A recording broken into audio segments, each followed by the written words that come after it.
नमस्कार, मी सुरेखा आपले सर्वांचे स्वागत करते। आज संडे स्पेशल बनवणार आहोत आपण काजू करी। काजू करीसाठी लागणारे साहित्य आहे सर्वात पहिले 2 चमचे काजू आणि 2 चमचे टरबूज बी आपण 10 मिनिटांसाठी भिजत ठेवूया। डिपेंड आहे तुमची भाजी किती आहे यावर आहे, तुम्ही कमी जास्त पण करू शकता। काजू भिजत ठेवल्याच्या नंतर मी सर्वात पहिले पीठ मळले आणि मग भाजीचे वाटण तयार केले। त्यात एक कांदा, ओलं खोबरं, तुम्ही सुकं पण घालू शकता। मी ओलं खोबरं वापरते म्हणून मी ओलंच टाकले आणि मग लसूण, आलं, 3 ते 4 हिरवी मिरची, कोथिंबीर, भिजत घातलेले काजू आणि टरबूज मिक्सरला वाटून घ्यायचे आणि त्यात एक वेलची पण टाकायची। कढईमध्ये थोडं तेल टाकून गॅस सुरू करून आपण भाजीला लागतील तेवढे काजू परतून घ्यायचे। तेल गरम होईपर्यंत काजूला काही घाण राहू नये म्हणून मी कापडाने ते क्लीन करून घेतले।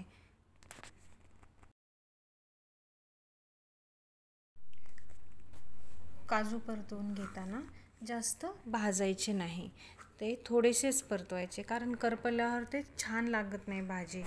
काजू परतवून झाल्यानंतर आपण त्याच तेलामध्ये तयार केलेले मिश्रण घालू आणि छान तेल सुटेपर्यंत ते परतून घेऊया।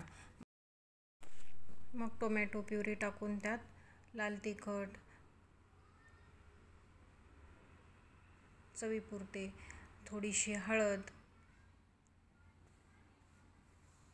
लाल तिखट बेतानेच टाकायचे कारण आपण हिरवी मिरची टाकलेली होती, आणि आता किचन किंग मसाला टाकायचा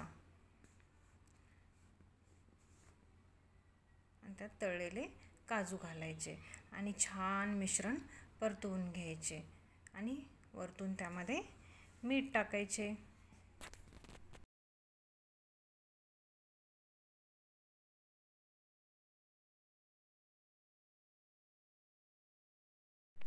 मीठ टाकल्यानंतर परत एकदा परतवून त्यात गरम पाणी टाकून छान हलवून घ्यायचे।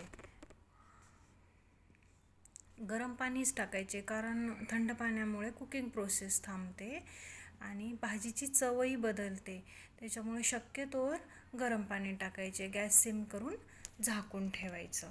थोड्या वेळाने भाजी शिजल्यानंतर आपण थोडीशी त्यावर मलाई टाकायची, फ्रेश मलाई टाकायची। मी घरच्याच दुधावरची मलाई टाकली। त्यानंतर 5 मिनिटे भाजी शिजवून छान पराठ्यांसोबत पराठा, त्याच्यानंतर प्लेन राईस, लिंबू, सलाड सोबत छान सर्व करायचे। तुम्हाला आवडली असेल भाजी तर नक्की करून बघा। थँक्यू। आणि हो, आपल्या चॅनलला लाईक, शेअर आणि सबस्क्राईब करायला विसरू नका। बाय।